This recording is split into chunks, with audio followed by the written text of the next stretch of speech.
Oke, kita lanjutkan materi kita, pertemuan yang keenam, analisis kelayakan bisnis. Ya, pada malam hari ini kita akan belajar terkait dengan mengukur dan meramal permintaan pasar. Ini seperti materi pertemuan ketiga ya, di manajemen operasi ya, forecasting atau peramalan. Nah, di analisis kelayakan bisnis ini juga dibahas lagi ini terkait dengan mengukur ya, meramal permintaan pasar. Nah, ini teman-teman ya. Jadi materi-materi kuliah itu memang diulang-ulang gitu ya.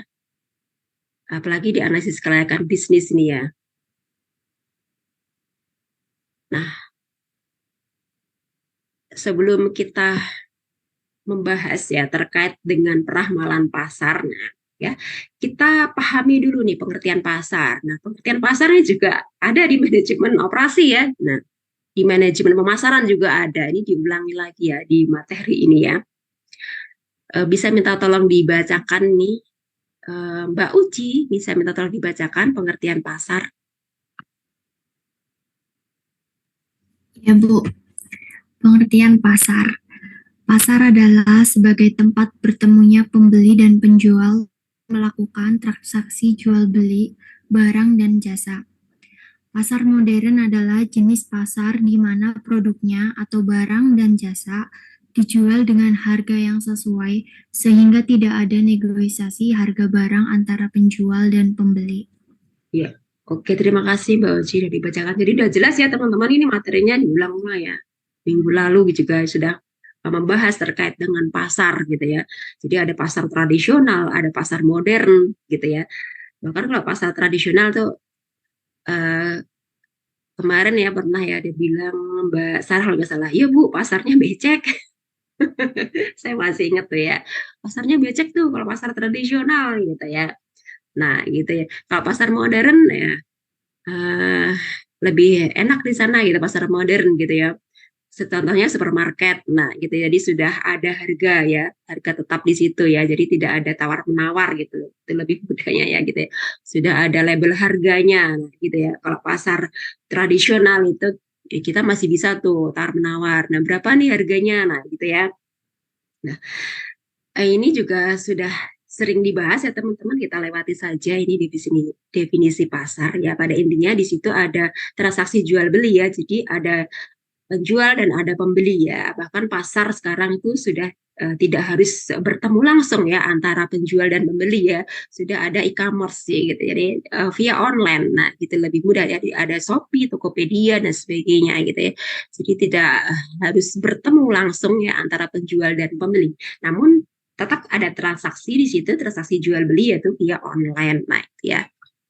Saya kira teman-teman juga lebih ahlinya ya lebih paham ya terkait dengan pasar ya, pasar online gitu ya.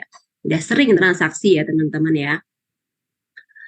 Nah, kemudian menurut William ya ini pasar ya adalah orang-orang yang mempunyai keinginan untuk puas ya, uang untuk berbelanja dan kemauan untuk membelanjakan. Nah, ini ya menurut pendapat dari William ya, ada keinginan untuk puas ya. Bagaimana sih seorang konsumen agar puas ya untuk menikmati suatu barang ya ataupun jasa ya, tentunya dia melakukan transaksi ya jual beli di situ ya.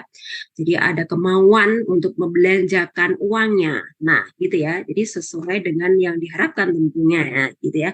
Kalau membeli pakaian ya sesuai dengan keinginannya ya dari segi warnanya, coraknya gitu, motifnya, nah gitu ya, desainnya, nah itu ya.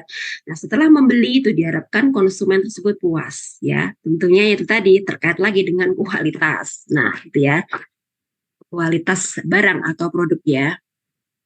Nah, oke, kita next saja ini. Nah, ini ada lagi nih. Ini permintaan pasar. Nah, ini ya, pengertian permintaan pasar. Ini menurut pendapat Philip Kotler ya. Oke, Mbak Tasya bisa minta tolong dibacakan. Iya. Pengertian permintaan pasar. Permintaan pasar untuk suatu produk adalah keseluruhan volume yang akan dibeli oleh sekelompok konsumen tertentu dalam daerah geografis tertentu, dalam waktu singkat tertentu, dan dalam lingkungan pemasaran tertentu di bawah tingkat dan ramuan upaya pemasaran industri tertentu. Ya, oke, terima kasih ya Mbak Tasya. Jadi ini menurut pendapat Philip Kotler ya. Jadi permintaan pasar ini suatu produk ya adalah keseluruhan volume yang akan dibeli oleh sekelompok konsumen tertentu ya dalam daerah geografis tertentu, dalam waktu singkat tertentu, dan dalam waktu lingkungan pemasaran tertentu ya di bawah tingkat dan ramuan upaya pemasaran industri tertentu. Ini permintaan pasar ya. Ya, ini untuk mudahnya ya teman-teman ya. Kita mengambil contoh saja ya permintaan pasar. Nah, ini contoh mudahnya ya. Nah, pada saat pandemi COVID dulu ya, pada tahun 2000 ya, 2000 2001 2021 ya. Ya gitu ya. 2020 2021 ya. 2022 juga masih ya itu. Nah, kira-kira permintaan pasar ya yang paling tinggi pada saat masa pandemi itu apa? Teman-teman ayo. Masker, Masker, sanitizer, obat, oksigen, vitamin. Nah, itu ya. Jadi, ya, oke, betul sekali ya. Masker, obat-obatan, vitamin, oksigen. Nah, itu ya. Itu permintaannya besar sekali. Itu permintaan pasar ya di situ ya. Ya. Jadi seorang produsen gitu ya, ataupun usaha, pemilik usaha atau pebisnis itu harus jeli ya menanggapi permintaan pasar. Kira-kira di tahun tersebut ataupun di saat itu ataupun di momen-momen tertentu permintaan konsumen tinggi itu apa gitu ya, produknya apa gitu ya. Di saat pandemi ya, dikala permintaan masker itu, kebutuhan masker sangat tinggi. Nah, ini kita harus bisa membaca peluang. Nah, gitu ya. Nah, maka pada momen-momen tersebut pada saat itu ya, perusahaan-perusahaan konveksi ya, permintaan akan pakaian, pembelian pakaian jadi gitu kan rendah sekali ya. Karena itu tadi ya, banyak perusahaan-perusahaan yang tutup sehingga banyak yang di PHK ya gitu ya. Sehingga konsumen itu untuk membeli barang-barang konsumtif ya gitu ataupun barang-barang selain kebutuhan pokok, nah itu rendah sekali sehingga banyak ya perusahaan-perusahaan yang kolaps atau tutup. Nah kemudian perusahaan konveksi terus langsung banting setir ya dari memproduksi pakaian jadi beralih memproduksi masker gitu ya, masker, APD ya, jadi terkait dengan alat-alat perlindungan diri waktu itu. Nah, ya. Kemudian dari segi oksigen ya, di mana tahun 2021 ya itu di saat pandemi COVID tinggi ya, tinggi sekali sehingga kebutuhan oksigen itu sangat besar ya. Sehingga banyak nih perusahaan-perusahaan yang beralih ya memiliki usaha oksigen ya. Jual beli oksigen, antriannya sampai panjang sekali. Nah, itu ya. Itu permintaan pasar ya, teman-teman ya. Jadi seorang pebisnis itu harus jeli ya, di mana tren permintaan pasar itu tinggi ya. Harus tahu juga nih permintaan pasar yang rendah. Nah, kira-kira permintaan pasar yang rendah itu terhadap produk apa dan trennya itu di bulan apa. Kemudian permintaan tinggi itu trennya itu di bulan apa atau di saat momen apa. Ya, maaf tunggu sebentar ya, ini saya mau itu dulu. Baterainya udah mau habis.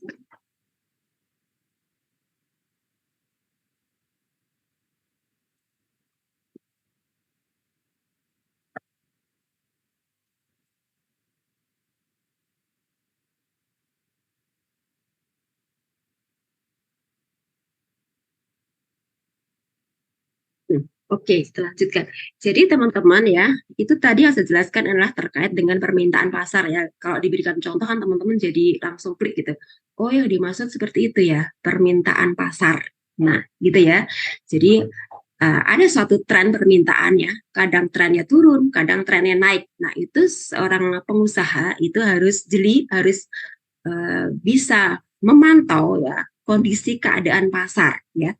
Kenapa perlu kita perhatikan gitu atau kita amati kondisi ya tren perkembangan atau permintaan pasar ya agar kita itu tepat sasaran. Jadi berapa unit sih produk yang akan kita produksi ya di bulan tersebut. Nah, itu kita bisa tepat sasaran ya. Nah, terutama ini terkait dengan pengusaha-pengusaha makanan gitu ya. misalnya menjual kue gitu ataupun roti-roti keringnya, di mana kan itu tidak tahan lama ya teman-teman, terbatas ya gitu, paling ya berapa bulan itu sudah expired. Nah gitu, ini harus jeli ya, sangat jeli sekali, jangan sampai itu stok di gudangnya itu banyak tidak laku sehingga nanti kadaluarsa. Nah ini sangat penting sekali untuk memahami tren permintaan pasar. Nah gitu. Oke, sampai di sini teman-teman paham ataupun ada yang ingin ditanyakan? Kita paham dulu nih permintaan pasar gitu, teman-teman. Ya, nah ini nanti terkait dengan forecasting atau peramalan. Nah, bagaimana kita nanti bisa meramalkan permintaan pasar. Nah, dengan begitu tadi kita bisa menghitung nih, kira-kira nanti akan memproduksi berapa itu untuk bulan depan, untuk tahun depan. Nah, itu ya dengan adanya kita memahami tren permintaan pasar. Ya, nanti di belakang ini kita akan belajar ya lebih lanjut lagi ya bagaimana caranya ya. Nah, kemudian permintaan pasar di sini memiliki dua kata kunci. Yang pertama, kemauan. Yang kedua, ada kemampuan untuk membayar. Nah, ini ya, permintaan sendiri ada dua kata kunci ini ya, gitu ya. Jadi adanya kemauan konsumen untuk membeli produk yang kita tawarkan. Nah, itu ya. Kemudian, jika konsumen itu ada kemauan untuk membeli, ya, namun dia tidak mampu untuk membayar, maksudnya daya belinya itu rendah. Nah, tentunya dia tidak ada kemampuan untuk membayar. Nah, ini ya. Jadi kita istilahnya di sini menyorotnya itu adalah suatu konsumen ataupun konsumen yang benar-benar memiliki kemampuan untuk membayar. Jadi kita lihat lagi di sini daya beli ya, daya beli konsumen kita untuk membeli produk kita, gitu ya. Jadi ini terkait juga dengan segmen pasar yang akan kita masuki atau target pemasaran kita. Kita lihat dulu ini kemampuan ekonomi, ini terkait dengan aspek ekonomi ya, kemampuan ekonomi rumah tangga di satu daerah ataupun kemampuan daya beli atau kemampuan ekonomi ya dari target sasaran pasar kita, gitu ya. Jangan sampai kita salah sasaran, gitu ya. Konsumen misalnya ya daya belinya itu menengah ke bawah ini. Ini contoh saja ya. Kita mentargetkan pemasaran misalnya suatu produk tas branded ya ataupun sepatu ya bermerek ya ke target pemasaran kita menengah ke bawah. Kita berusaha masuk ya untuk pasar mereka ya. Mereka tidak mampu ya, tidak mampu untuk membeli. Mereka mau membeli. Siapa sih yang tidak ingin membeli tas branded atau merek-merek pakaian ya bermerek gitu ya, yang bagus ya, kualitasnya bagus, terkenal. Siapa sih yang nggak mau gitu ya? Saya juga mau, senang gitu ya. Namun dari kemauan itu mereka mampu nggak untuk membayar, untuk membeli produk kita? Ya, saya juga pengen gitu ya, memiliki mobil misalnya ya, mobil bermerek gitu ya, mobil listrik Tesla misalnya contoh. Tapi harganya tinggi banget gitu ya, lebih dari 1 miliar. Nah, dari kemampuan saya ini contohnya, kemauan ada, tapi kemampuan untuk membeli, untuk membayar produk tersebut itu, saya nggak ada uang sebanyak itu. Nah, itu contohnya ya. Jadi, nah ini juga kita perlu pahami ya, dalam kita ingin meluncurkan suatu produk ya, kira-kira target pasar kita nanti mampu ataupun mampu membayar nggak, mampu membeli nggak, daya belinya seberapa jauh sih gitu ya. Nah, misalnya ya kita menjual suatu produk pakaian ya, di mana masyarakatnya itu mereka modis ya, wah senang dengan desain-desain yang baru, yang unik gitu ya, apalagi di situ ekonomi masyarakatnya atau ekonomi rumah tangganya itu bagus. Di situ kan banyak dirikan pabrik-pabrik gitu ya. Kita jual di situ tuh baju saat mereka gajian gitu ya. Kita buat pasar kaget di situ, jual pakaian, jual sepatu. Nah, tentunya akan laris dibeli ya, tergantung target kita tadi ya, daya beli mereka tuh berapa sih gitu ya. Kalau harganya kira-kira mereka menengah gitu, kalangan menengah gitu ya, karena di pabrik di situ gajinya rata-rata UMR gitu ya. Jadi kita jangan menjual barang atau produk itu di atas gaji mereka, gitu. Nanti nggak kebeli ya. Kita lihat dulu kemampuan membayarnya ya.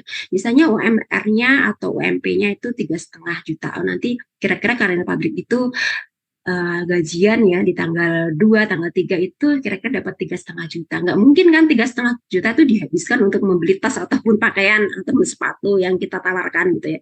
Mereka pasti juga ada planning ya untuk beli beras berapa, untuk bayar kontrakan berapa, bayar listrik berapa ya. Kita ya sesuai kemampuan target pasar kita gitu ya. Kita jualnya pakaian ya jangan mahal-mahal, misalnya satu setel 200.000 gitu ya. Mereka terjangkau gitu untuk membelinya. Nah itu ya teman-teman ya. Jadi kita lihat lagi ya nanti saat kita ingin meluncurkan suatu produk atau menjual produk, kita lihat lagi di situ kemampuan target pemasaran kita ataupun calon pembeli kita atau konsumen kita ya untuk membayar. Jadi daya beli ya konsumen itu perlu kita perhatikan ya. Jadi di sini saya ulangi, permintaan yang memiliki 2 kata kunci, ada kemauan dan kemampuan untuk membayarnya gitu ya. Ini akan menjadi target sasaran pemasaran kita. Namun jika ada kemauan tapi tidak ada kemampuan untuk membayar, nah kita ya capek aja memasarkan produk kita gitu ya.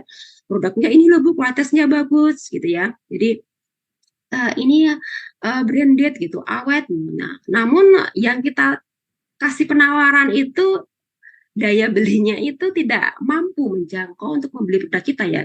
Ya itu ya, jadi produk kita juga tidak akan laku gitu ya, karena konsumen tidak bisa masuk ya di segmen kita. Nah, gitu ya teman-teman. Jadi harus tepat sasaran ya. Pada saat kita promosi produk juga kita harus mengetahui ya kemampuan atau daya beli konsumen kita. Jangan sampai kita salah sasaran gitu ya.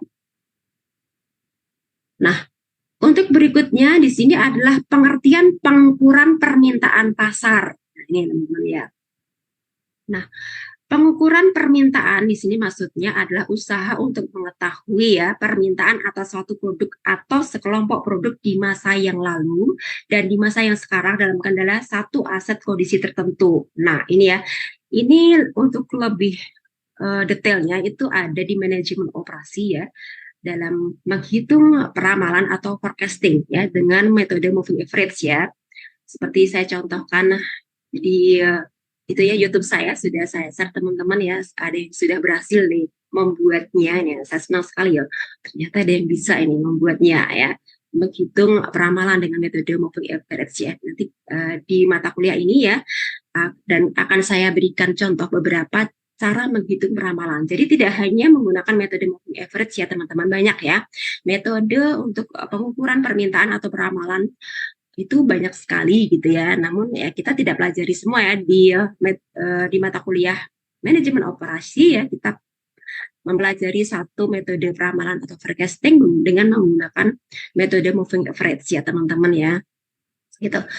Oh ya untuk teman-teman yang belum merevisi ya tugasnya di pertemuan ketiga ya. Saya buka kembali itu ya sampai tanggal 5 ya teman-teman ya. Ataupun ada yang masih kurang tepat ya gitu. Ada yang salah upload juga nih. Soal pertemuan kedua diupload di pertemuan ketiga gitu.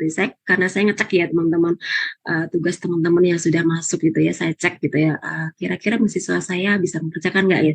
Kira-kira nanti kalau ada kesulitan kok yang mengerjakan itu nilai ketepatannya itu tidak 90%, gitu. Saya akan coba membuat video tutorialnya gitu ya, karena adalah merupakan tanggung jawab saya gitu ya, agar teman-teman itu semuanya paham gitu ya apa yang saya ajarkan. Kalau ada yang kurang paham berarti apakah saya dosennya ini yang kurang bisa menjelaskan ya dengan baik gitu sehingga mahasiswa saya itu tidak paham semuanya. Nah, jadi nanti saya akan buatkan video tutorial sampai teman-teman paham. Kalau saya cek dari tugasnya bisa gitu. Jadi 90% tuh nilainya 100 gitu. Jadi saya senang gitu ya. Tapi kalau ada masih 90% ya nggak ada 90% gitu ya, hanya 50% ya bisa mengerjakan ya. Itu kan saya merasa ada tanggung jawab ya, bagaimana caranya agar semua mahasiswa itu paham. Nah, gitu ya teman-teman. Makanya itu saya membuat video tutorial ya, agar teman-teman semuanya paham dan bisa mengerjakan. Jadi kalau mau revisi boleh silakan di delete dulu uploadannya, kemudian dikerjakan sesuai dengan video petunjuk yang saya berikan di YouTube. Nah, setelah teman-teman sudah memperbaiki, silakan diupload kembali. Ya, itu biar nilainya 100 gitu ya. Maksud saya begitu ya. Nah, Ini teman-teman ada beberapa pengukuran permintaan pasar. Nah, ini ya. Jadi ukuran pasar ini bergantung pada jumlah pembeli yang mungkin ada untuk dalam tawaran pasar tertentu ya. Ini ada beberapa jenis ya permintaan pasar ya ataupun beberapa jenis pasar yang akan dimasuki oleh seorang pebisnis gitu ya. Jadi di sini ada pasar potensial ya, kemudian ada juga pasar yang tersedia, ada pasar sasaran dan pasar yang tertembus gitu ya. Ada beberapa ya jenis pasar. Nah, kira-kira teman-teman nanti saat ingin membuat usaha ataupun bisnisnya, kira-kira nanti aku masuk ke pasar yang mana gitu ya. Targetku apakah pasar potensial, pasar yang tersedia, pasar sasaran atau pasar yang tertembus gitu ya. Nah, apa sih pengertiannya dari 4 pasar ini? Nah, ini saya jelaskan ini ya. Pasar potensial. Apa sih yang dimaksud pasar potensial? Gitu ya. Oke, Mbak Nia Ermaya bisa minta tolong dibacakan. Baik, Bu. Pengukuran permintaan pasar, pasar potensial atau opensial market. Pasar ini dapat didefinisikan sekumpulan orang atau konsumen yang mempunyai tingkatan minat tertentu terhadap penawaran pasar tertentu. Contohnya, semua orang yang menyatakan keinginan atau minatnya untuk membeli sebuah mobil, motor listrik, mobil listrik, dan lain-lain. Ya, oke, terima kasih. Jadi teman-teman, untuk mudahnya ya, yang dimaksud pasar potensial ini adalah suatu pasar ya, di mana konsumen itu memiliki minat yang besar untuk membeli suatu produk ya. Nah itu ya, ini contohnya ya, lagi dikeluarkan tren baru nih, motor listrik, mobil listriknya, bahkan ada subsidi ya untuk pembelian motor listrik. Ini lagi promo nih pemerintah ya, gitu ya. Jadi ini ya mengharapkan agar masyarakat itu mulai beralih ya dari BBM, menggunakan BBM gitu ya, bahan bakar ya, minyak gitu ya, dari bensin, pertalite gitu ya, Pertamax ya, nanti lambat laun akan beralih ke tenaga listrik gitu ya. Karena kalau minyak itu kan sumber daya yang tidak dapat diperbarui ya, lama-lama nanti bisa habis. Ini sudah mulai dipikirkan ya, ini ya untuk kedepannya ya. Jadi sudah mulai dipikirkan bagaimana caranya agar menggunakan listrik. Gitu. Listrik kan bisa diperbarui ya teman-teman. Listrik banyak nih ya, ada tenaga surya, tenaga bayu, dan sebagainya. Coba teman-teman searching di internet, ada tenaga angin dan angin dari bayu gitu ya, tenaga bayu dah itu. Tenaga listrik, tenaga air. Nah ini ya, jadi bisa diperbarui ya. Kalau minyak itu kan ya lama-lama bisa habis ya, karena ini sumber daya alam ya, tidak bisa diperbarui. Nah, jadi mulai lambat laun ini memperkenalkan tenaga listrik ya. Coba pakailah tenaga listrik, nah gitu ya. Nah, dengan itu kan masyarakat nih berlomba-lomba ya, bagaimana caranya agar bisa memiliki ini kendaraan bertenaga listrik ini ya, motor listrik, bahkan ada subsidi listriknya. Nah ini dimaksud pasar potensial ya, di mana ya konsumen itu memiliki minat besar ya untuk membeli satu produk tersebut. Nah ini, jadi seorang pengusaha yang jeli ini berusaha untuk masuk ya, masuk ke pasar tersebut, pasar potensial. Nah itu lagi tren, lagi hits. Nah ini ya. Nah contoh juga waktu ini ya contoh yang beberapa bulan yang lalu mungkin ya, di mana ada suatu grup ya, grup band BTS ya teman-teman. Nah para pemuda ya, gitu, para remaja, nah itu lagi ya trennya ini menyenangi ya grup-grup ini ya, band atau grup musik gitu ya, BTS ya, ada Blackpink dan sebagainya. Nah, momen ini digunakan oleh McDonald's, teman-teman masih ingat nggak? Di mana antrian McDonald's itu panjang sekali ya, karena ingin membeli produk gambarnya BTS. Ya, coba ada yang bisa cerita, bahkan ada yang mau ikut antri? Ikut, tapi melalui Gojek. Maksudnya gitu. Nggak langsung beli. Dan itu memang lama dapat Bu. Cuman memang lama antriannya tuh sepanjang itu. Karena saya kan di sini paling deket McD-nya kan McD PIM ya Bu. Nah, masnya aja sampai berkali-kali konfirm ke saya kayak, maaf ya Mbak lama. Terus saya bilang, iya Mas. Gitu. nggak masalah karena saya tahu emang itu bakal lama banget dan panjang banget gitu kan. Dan dari situ saya malah lebih nggak enak kemasnya karena kan itu ngantri bener-bener kurang lebih tuh Jam-jam ya. 30 iya cukup lama. Itu kan tergantung tempatnya juga dan pelayanannya. Nah, karena saya merasa nggak enak, saya ada beberapa teman saya yang itu biasanya ngasih bingkisan kecil gitu ke masnya untuk tanda terima kasih juga gitu karena udah mau ngorbanin waktunya dia yang istilahnya misalkan dalam jam atau 30 menit dia bisa 2-3 orderan tapi ini ngantri gitu untuk satu orderan gitu. Ya, oke. Waktu itu Mbak Rahayu beli apa? Produk apa? Itu udah sepaketnya sih Bu, jadi isinya ada minumnya, nuggetnya, aku lupa apa lagi tuh. Jadi kan yang dia nge-brandingnya itu karena dia punya logonya Bang Tan itu sendiri. Yes. Nah, ini ya teman-teman yang dimaksud pasar potensial. Jadi, seorang pebisnis itu harus cerdas gitu ya. Jadi, bisa memanfaatkan momen. Momennya apa sih? Nah, kira-kira yang digemari remaja itu misalnya kalau Blackpink. Oh, lagi hitnya Blackpink. Namun itu pasar itu tidak lama ya. Karena itu pasar yang istilahnya ya terkait dengan momen-momen tertentu gitu. Pasar seperti pasar kaget. Jadi tren di saat itu apa?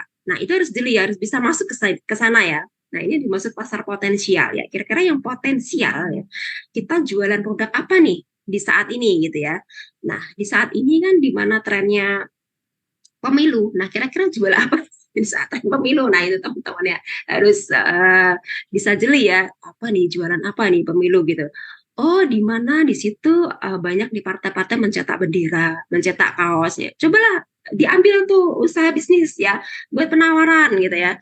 Buat penawaran nih cetak kaos gitu. Jadi 1.000 unit ya kaos itu kita kasih diskon sekian, harga kita murah berkualitas. Contohnya itu momen-momen ya yang potensial yang kita bisa masuk. Kemudian cetak bendera gitu ya, bendera-bendera partai. Nah, itu kita bisa tuh bisnis di situ kerjasama dengan percetakan ya. Jadi kita bisa membuat penawaran nih. Jadi nanti sekian bendera gitu. Kalau pesan 1.000 atau 2.000 nanti kita kasih diskon sekian. Jadi benderanya nanti bisa cetak cepat jadi nih. Hari ini pesan, hari ini juga bisa kita antar. Bisa seperti itu. Jadi kita harus memanfaatkan momen ya gitu. Momennya tepat gitu ya. Untuk berbisnis gitu ya. Jadi waktu adalah uang itu berbisnis ya. Gitu ya, harus jeli ya. Jadi pasar potensial mana yang akan kita masuki, kita harus jeli ya. Momen-momen apa gitu, seperti Blackpink itu ya, terus banyak tuh yang berjualan kaos gitu, Blackpink, nah gitu ya. Jadi trennya apa di saat itu kita berusaha ya untuk mengambil ya momen tersebut, jangan sampai terlewatkan ya gitu ya. Ada kesempatan bisnis harus kita ambil, nah, itu kok bisnis gitu ya. Jadi memang dia itu harus memiliki kemampuan gitu untuk melihat situasi ya, melihat istilahnya peluang bisnis ya, peluang bisnisnya apa gitu ya. Itu biasanya pebisnis yang emang dia musiman boleh juga gitu ya, pebisnis musiman ya, di mana di situ ada tren ya, kita masuk gitu ya. Kemudian bisa juga di saat hari raya lebaran gitu, trennya itu membeli kue ya, jualan bahkan ada di pinggir jalan tuh banyak jualan kue-kue kering. Nah, itu pedagang-pedagang musiman ya. Jadi dia nggak mau ketinggalan ya momen yang penting ya, karena ada pasar potensial di situ kan, pembeli masyarakat akan banyak membutuhkan ya kue-kue kering, pakaian-pakaian gitu, kemudian beli mukena gitu ya, beli sajadah untuk ibadah sholat id, nah ataupun untuk taraweh gitu ya. Ini ada yang dimaksud pasar potensial ya, di mana masyarakat itu benar-benar membutuhkan suatu barang tersebut. Nah, kita berusaha untuk masuk. Nah, ini potensial sekali ya, dengan begitu kita akan bisa meraup keuntungan yang banyak. Nah, itu ya. Nah, kemudian pasar yang tersedia. Apa sih yang dimaksud pasar yang tersedia? Nah, ini nanti dari beberapa model atau bentuk pasar, ini teman-teman nanti bisa memilihnya, kira-kira pasar apa nanti yang akan aku masuki ya di saat aku nanti membuka bisnisnya. Yang cocok atau sesuai dengan ide bisnis teman-teman nanti disesuaikan. Nah, gitu ya. Untuk berikutnya pasar yang tersedia. Nah, apa sih yang dimaksud pasar yang tersedia? Ini ya. Siapa yang belum baca ini? Oh, Mbak Nina nih. Ya, saya kangen suaranya Mbak Nina. Ya, Halo. Bu. Ya, oke. Ya, Bu. Oke, pasar yang tersedia atau available market dapat dikatakan sebagai sekumpulan konsumen yang mempunyai minat, akses, dan penghasilan terhadap pasar tertentu. Dalam pasar ini, konsumen sanggup atau punya kemampuan daya beli untuk membeli mobil. Selain itu, hambatan akses juga teratasi. Artinya bahwa mobil tersebut tersedia dalam wilayah konsumen tersebut. Ya, oke, terima kasih Mbak Nina. Jadi ini saya contohkan mobil ya. Jadi jangan nanti teman-teman, oh pasar yang tersedia itu khusus mobil. Enggak ya, gitu. Ini saya kasih gini aja contoh ya. Jangan nanti terpaku, wah ini untuk mobil. Nah, enggak, ini saya maksudnya satu contohnya, ini contoh. Ini ya. Kalau contoh kan yang mudah saja ya teman-teman, biar mudah dipahami. Kalau sulit-sulit nanti teman-teman memahaminya apa yang dimaksud itu ya gitu ya. Jadi saya kasih contoh yang mudah aja ya, yang keseharian itu ada di sekitar kita. Nah, ya, maksudnya teman-teman di sini pasar yang tersedia atau available market di sini adalah ya konsumen itu memiliki kemauan ya ataupun minat untuk membeli ya. Dari sisi keuangan, nah dia juga mampu ya. Jadi daya belinya juga mampu. Dan dari pasar tersedia gitu. Kalau mobil ya contohnya mobil ya. Oh banyak showroom-showroom gitu yang menyediakan mobil gitu ya. Bahkan ada yang menawarkan cash, ada juga yang menawarkan kredit ya. Kemudahan-kemudahan untuk mendapatkan akses kreditnya gitu. Contoh ini contohnya ya. Jadi tidak hanya itu saja, ada produk-produk yang lain. Nah, gitu ya. Misalnya kosmetik, nah gitu ya, berbagai merek kosmetik juga tersedia. Nah, bagaimana pasarnya? Pasarnya juga banyak. Nah, mau membeli di mana nih? Misalnya Sari Ayu gitu, atau jual di agennya, membeli di agennya langsung, ataupun membeli di cabang-cabangnya, ataupun di toko-toko. Nah, gitu ya, yang menyediakan kosmetik tersebut gitu. Nah, ini ya, jadi dari sisi kemauan ataupun kemampuan dari konsumen, mereka tuh mampu ya.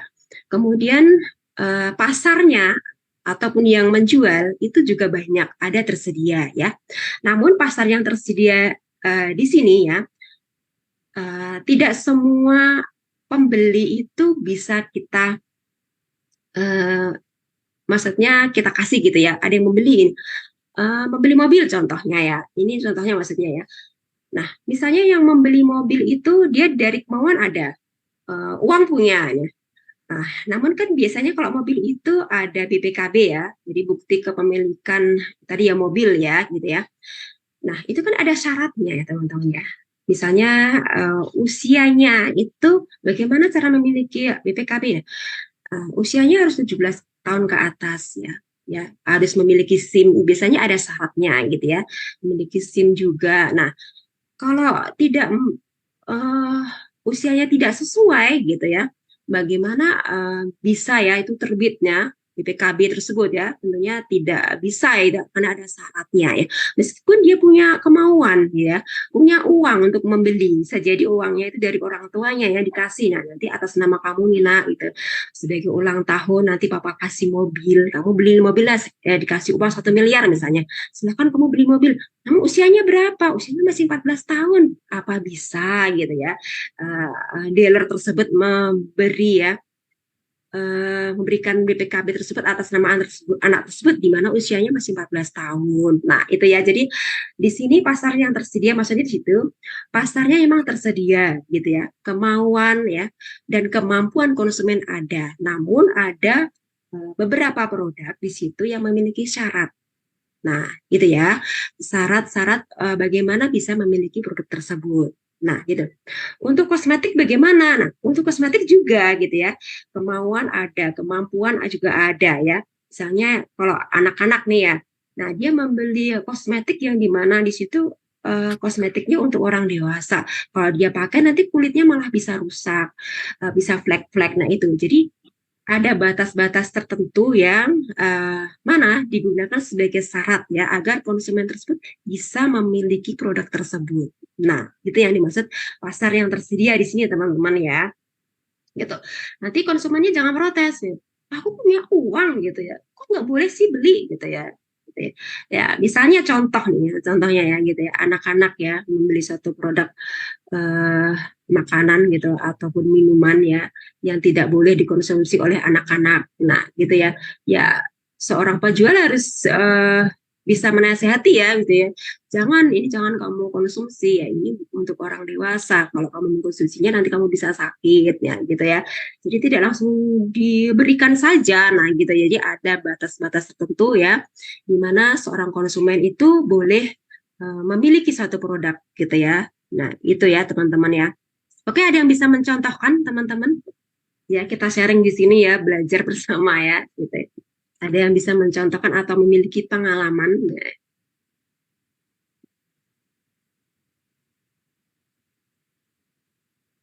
Oke, Mbak Rahayu, Mbak Nina, Mbak Dwi, Mbak Silvi, Mbak Uci, atau Mbak Tasya, Mbak Cynthia.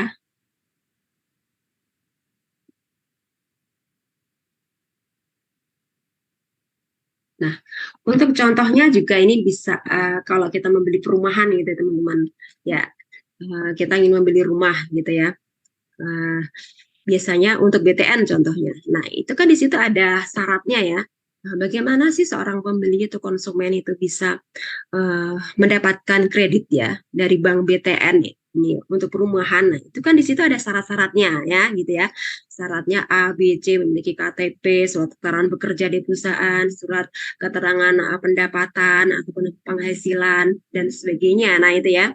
Nah, jika salah satu syaratnya itu tidak dilengkapi, ya tentunya tidak bisa eh, istilahnya usulan dia pembelian untuk kredit di BTN tersebut tidak bisa dipenuhi gitu ya. Nah, gitu ya. Jadi emang pasar tersebut emang tersedia gitu. Kemauan ya, dan daya beli masyarakat ataupun kemampuan dia untuk membayar atau membeli itu ada ya. Namun ya terkadang ya ada syaratnya ya, syarat dan ketentuan berlaku. Nah, itu biasanya seperti itu gitu teman-teman ya. Untuk pasar yang tersedia ya, ini ya. Nah, kemudian pasar sasaran. Nah, di sini apa sih yang dimaksud pasar sasaran? Nah, oke Mbak Yani, Mbak Silviani bisa minta tolong dibacakan. Pasar sasaran atau target pasar adalah sekelompok konsumen yang jadi sasaran untuk pendekatan bisnis, supaya membeli produk atau jasa yang ditawarkan bisnis tersebut.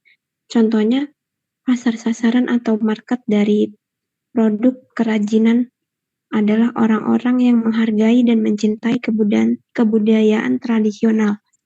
Nah, oke, terima kasih ya Mbak Yani sudah jelaskan ya. Jadi yang dimaksud pasar sasaran ini jelas ya teman-teman ya. Jadi target pasar kita itu siapa? Nah, ini juga udah sering saya jelaskan gitu ya. Target market kita atau target pasaran kita itu siapa ya? Segmen pasar kita itu siapa gitu ya. Kalau kita ingin memproduksi kerajinan ya, seperti kerajinan rotan, kemudian batik, nah kemudian beberapa kerajinan tas-tas tradisional gitu. Nah, itu sasaran kita ya tentunya adalah orang-orang yang memang ya yang menyukai unik ya, keunikan gitu ya. Nah, biasanya itu banyak dijual di tempat-tempat wisata ya teman-teman ya. Biasanya tuh ada kerajinan ya dari misalnya dari kerang gitu ya. Ada gantungan kunci dari kerang, kemudian dari figura dari kerang. Misalnya ini di pantai-pantai ya itu ada kerajinan tangan. Nah, pasar sasaran kita apa ya? Turis gitu ya, atau orang-orang yang berwisata ke sana nih sasarannya ya. Nah, pasar sasarannya ya, misalnya juga ada yang menjual batik ya, batik-batik ya, khas ya daerah, nah itu ya, itu sasarannya biasanya itu ya wisatawan gitu ya, baik turis maupun wisatawan dalam negeri. Nah, ini contoh pasar sasaran. Nah, gitu ya. Nah, seperti kalau kita menjual suatu produk tertentu, gitu, nah, pasar sasaran kita ya, misalnya ya, kuliner. Nah, itu kita menjual makanan itu makanan kuliner. Nah, sasaran kita adalah orang-orang yang memang suka ya, suka kulineran gitu ya. Ya, jadi hari ini nanti beli misalnya uh, beli sate gitu ya. Sate apa sih teman-teman yang yang khas itu ya, sate apa tuh ya, Marangi contohnya. Nah, dia suka kuliner ya. Hari ini beli sate Marangi. Nah, besok beli apa? Oh, besok beli gudeg. Nah, besoknya lagi beli apa? Ya. Besoknya beli nasi Padang saja. Nah, gitu ya. Jadi, pasar sasaran itu adalah target pemasaran kita. Ya. Siapa sih target pemasaran kita? Nah, selain itu juga bisa dari segi itu ya, usia. Nah, usia anak-anak, usia remaja, usia dewasa, ataupun orang tua. Ini adalah pasar sasaran gitu ya. Jadi intinya di sini adalah siapa sih target pemasaran kita. Nah, gitu ya. Jadi harus jelas ini ya kalau kita memiliki produk ya teman-teman. Nah, target pasaran kita siapa gitu ya. Harus jelas ya. Jadi nanti ini adalah untuk mempermudah kita untuk mempromosikan produk kita ataupun untuk memasarkan produk kita agar tepat sasaran ya. Jangan sampai ya kita mempromosikan produk kita tapi salah sasarannya. Oh, salah sasaran, dia itu bukan target kita kok. Kalau kita memasarkan ke sekelompok konsumen tersebut ya nggak masuk ya karena itu bukan target pasaran kita atau pemasaran kita gitu ya, salah sasaran ya.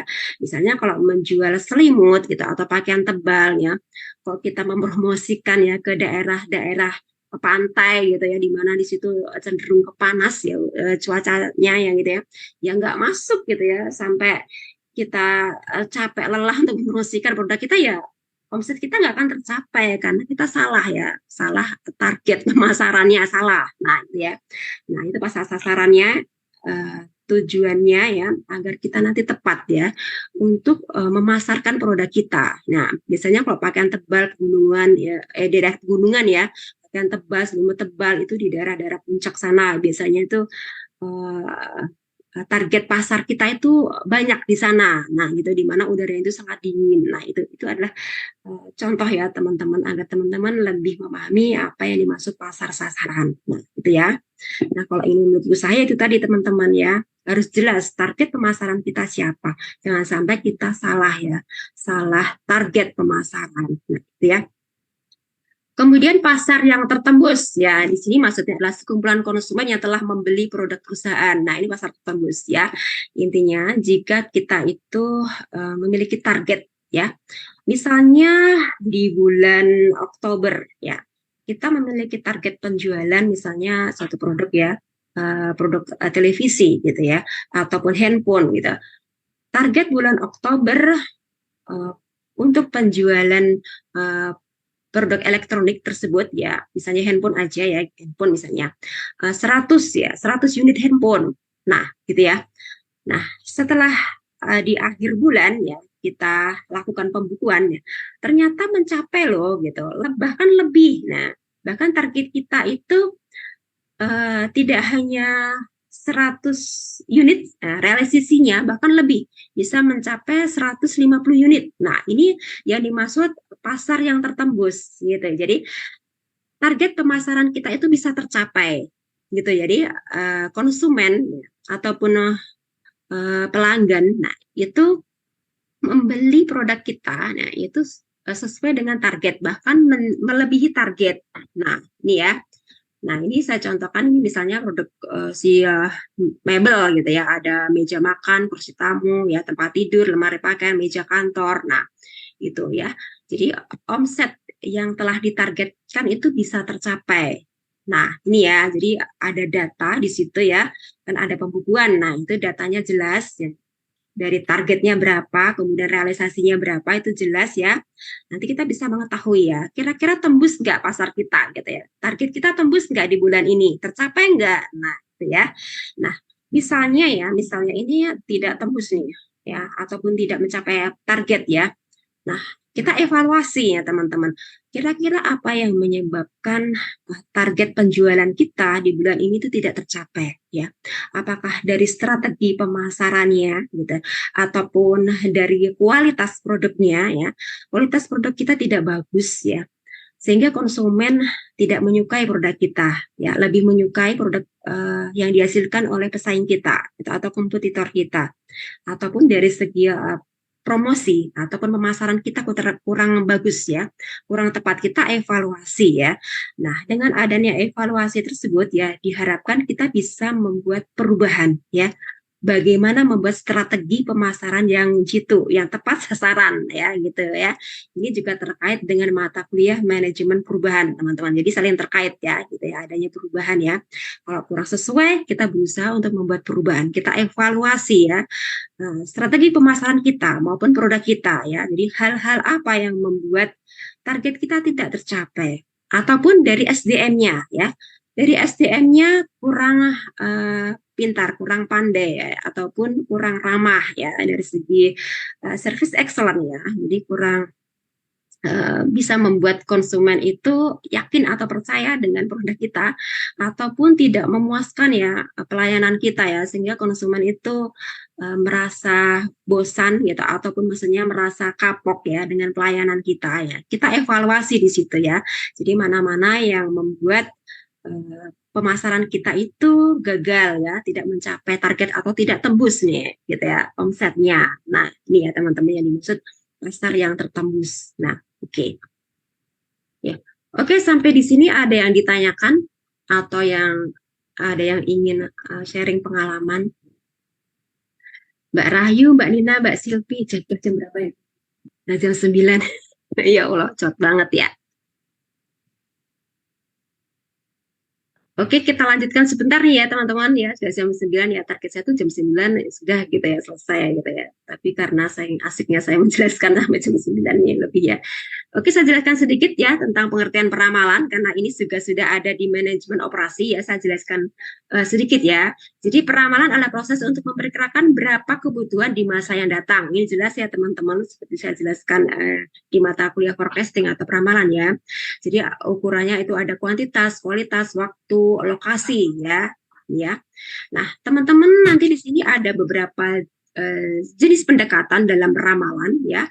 Di sini ada peramalan time series ya gitu ya. Kalau di manajemen operasi kita menggunakan metode moving average ya. Namun di sini ya saya coba jelaskan yang berbeda ya.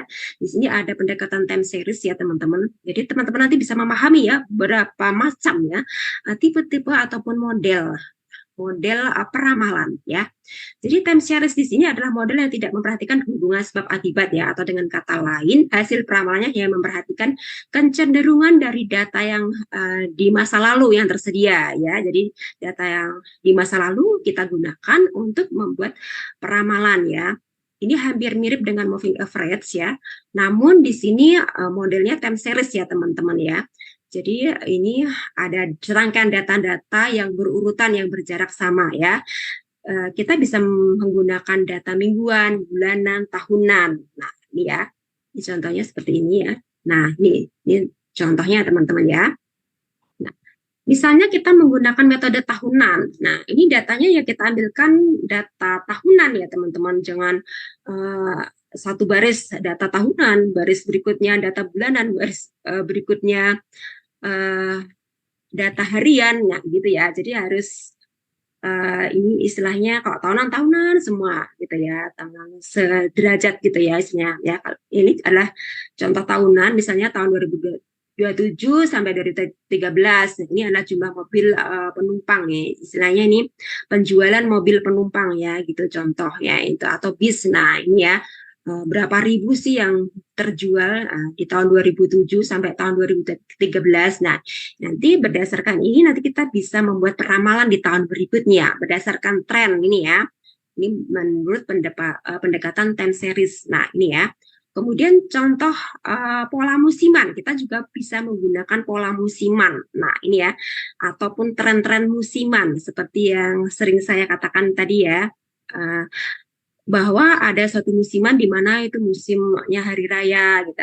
Jadi kebutuhan-kebutuhan apa sih yang tinggi tren permintaannya, ataupun misalnya di musim kenaikan kelasnya, tren-tren apa sih yang banyak ya dibutuhkan oleh konsumen ya, seperti bulan Juni Juli itu tren seragam ya, kemudian buku tulis, pensil ya, tas, sepatu, peralatan-peralatan sekolah. Nah, itu trennya itu tinggi ya di saat-saat bulan Juni Juli itu saat kenaikan kelas ya.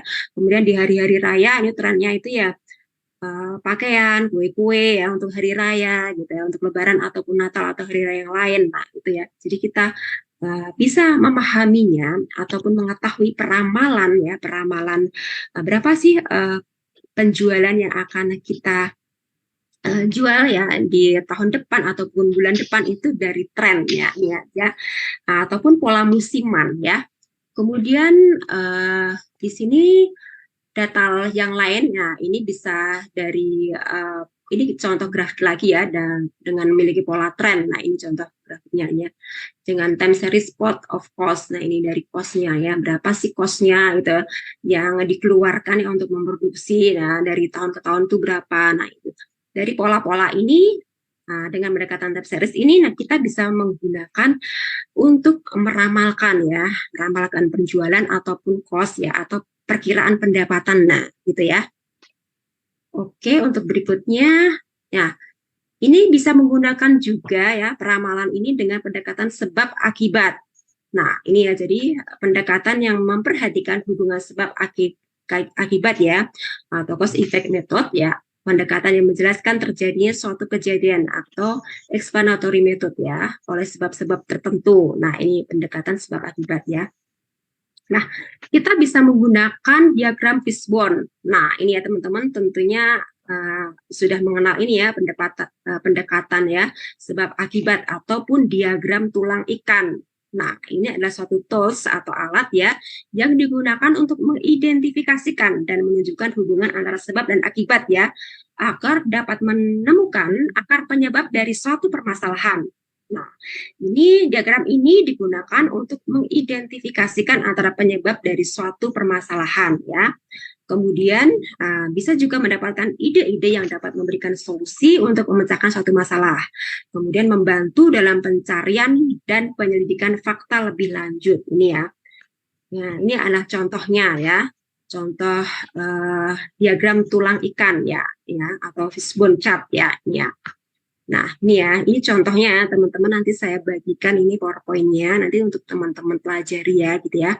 Nah, ini ya, ini dari material, measurement, method, machine, environment. Nah, ini ya. Nah, ini dianalisis ya dari segi orangnya, misalnya ya. Kenapa sih terjadi gagal proses gitu ya, ataupun gagal produksi gitu ya? Apa sih yang menyebabkan? Nah, dari segi manusianya kah, atau materialnya, ya, atau measurement, atau metodenya, atau mesin, atau environment-nya. Nah, kita analisis di situ. Misalnya manusia, oh ternyata kurang pelatihan, sehingga hasilnya atau kualitasnya itu tidak bagus. Nah, gitu ya. Kemudian kurang teliti. Nah, ini ya. Kemudian dari segi materialnya, oh ternyata peralatannya atau mesin-mesinnya itu sudah berkarat ya. Jadi sudah tidak layak lagi digunakan untuk proses produksi ya. Untuk itu terjadi suatu hasil ya dari proses produksi, produknya itu tidak sempurna ya, sehingga kualitasnya tidak bagus. Nah, ini tentunya nanti berdampak pada cost-nya ya. Cost-nya jadi tinggi ya gitu ya, karena adanya gagal proses ya, ataupun gagal produksi ya, sehingga tidak tidak bisa dijual gitu ya, banyak hasil produksinya rusak ya, harus dikembalikan lagi untuk diulang, diperbaiki. Nah, itu kan cost-nya jadi tinggi. Nah, dari hal-hal ini nanti ya, setelah dianalisis nanti akan ditemukan ya bagaimana untuk mengatasi ya kendala-kendala yang terjadi tersebut. Nah, ini kemudian dibuatkan problem solving ya untuk memecahkan masalah. Nah, gitu ya. Ini dari diagram tulang ikan atau fishbone ya, diagram. Nah, ini ya. Nah, ini contohnya ya, contoh lagi ya, saya contohkan itu teman-teman bisa baca ya. Nah, oke. Untuk selanjutnya, ini adalah suatu gambar-gambar ide bisnis ya, yang memiliki risiko tinggi. Ini adalah saya coba untuk menggambarkan kepada teman-teman. Jadi, kalau teman-teman memiliki ide bisnis ya, itu harus memperhatikan beberapa aspek ya, terutama keselamatan konsumen. Nah, jangan sampai kita memiliki ide-ide bisnis ekstrim, nah itu ya, di mana di situ membahayakan keselamatan jiwa pasien, konsumen atau pelanggan. Saya kerja di rumah sakit, karena kerja di rumah sakit ya ingatnya pasien, maaf ya. Nah, ini contohnya ya. usaha rumah makan di sungai. Nah, tentunya resiko tinggi ya teman-teman ya. Bagaimana ya jika tiba-tiba sungai itu datang air bah ya, banjir. Nah, apakah teman-teman ini sudah mengasuransikan ya semua pengunjung ya yang datang di rumah makan sungai tersebut? Nah, itu ya. Nah ini ya, teman-teman harus hati-hati ya, memperhatikan itu tadi ya. Sudah diasuransikan belum keselamatannya, bagaimana ya konsumennya atau pelanggan kita gitu. Kalau dari segi makanan ya, berkualitas enggak sih bahan-bahan yang kita pakai atau kita gunakan. Misalnya ingin memperoleh keuntungan yang besar, beli bahan yang itu aja lah, yang biasa-biasa aja gitu ya, yang sudah tidak laku di pasaran ya, agar kita keuntungannya banyak. Nah, nanti bahan-bahan tersebut tidak berkualitas, yang mengkonsumsi makanan kita nanti bisa terkena masalah kesehatan gitu ya, misalnya diare misalnya. Nanti kita bisa dituntut. Nah, gitu ya teman-teman. Kemudian di sini membuat hotel ya tebing tinggi. Nah, ini kan resikonya sangat tinggi ya. Bagaimana kalau ini tiba-tiba ada longsor, kemudian pelanggannya ataupun ini ya terjatuh. Nah, ini ya, ini sangat perlu dipertimbangkan ya teman-teman ya, kalau ingin membuat ide-ide bisnis yang ekstrim gitu ya. Nah, itu keselamatan jiwa ataupun sudah diasuransikan atau belum sih, gitu ya. Kemudian ada bisnis wisata masa depan. Nah, ini ya teman-teman ya, ada wisata ke bulan. Nah, ini ya, ke Mars, wisata ke Mars. Nah, ini kita juga harus pertimbangkan dari sisi keselamatan ya, keselamatan dari konsumennya. Nah, ini ya teman-teman harus diperhatikan ya, jangan hanya memikirkan keuntungan saja, ya, tapi juga kita pikirkan ya hak-hak konsumen kita ya setelah menggunakan atau mengkonsumsi produk kita, aman tidak, nah, gitu ya. Kemudian dari segi hukumnya terlindungi nggak gitu ya, ataupun dari segi tadi ya terkait dengan keselamatan jiwa. Nah, sudah diasuransikan belum gitu ya konsumen kita. Nah, itu ya teman-teman harus diperhatikan ya nanti jika ingin membuat suatu ide bisnis ya. Oke. Terima kasih teman-teman ya. Nah, ini adalah materi kita pada malam hari ini ya terkait dengan peramalan ya gitu ya, peramalan pasar ya. Oke, ada yang ditanyakan sebelum kita akhiri? Ini sudah jam 21.03. Mbak Rahayu, Mbak Dwi Yuliana, oke Mbak Tasya, Mbak Nia, Mbak Cynthia, Mbak Nur Khalifah. Sudah cukup atau ada yang mau ditanyakan? Iya cukup Bu. Cuma saya mau nanya Bu yang masalah tugas itu yang Ibu extend waktunya. Nah bisa dikasih tahu nggak Bu siapa aja yang perlu direvisi tugasnya? Karena saya juga nggak tahu saya perlu direvisi apa enggak gitu loh. Gitu. Kasih Bu. Ya. Oke ya. Besok ya saya cek ya. 15.000. Apa ya yang harus direvisi ya? Ya, oke. Oke, terima kasih teman-teman. Kalau sudah tidak ada yang ditanyakan ya, kita akhiri kuliah kita pada malam hari ini karena sudah jam 9 lebih ya. Kita akhiri kuliah kita pada malam hari ini. Jika ada kekurangan, saya mohon maaf sebesar-besarnya ya. Dan semoga apa yang saya sampaikan bermanfaat ya. Kita akhiri kuliah kita pada malam hari ini. Bila kita wal hidayah, wassalamualaikum warahmatullahi wabarakatuh. Selamat malam dan sampai jumpa minggu depan ya. Terima kasih, selamat malam, selamat istirahat. Terima kasih Bu, selamat malam. Terima kasih Bu, selamat malam.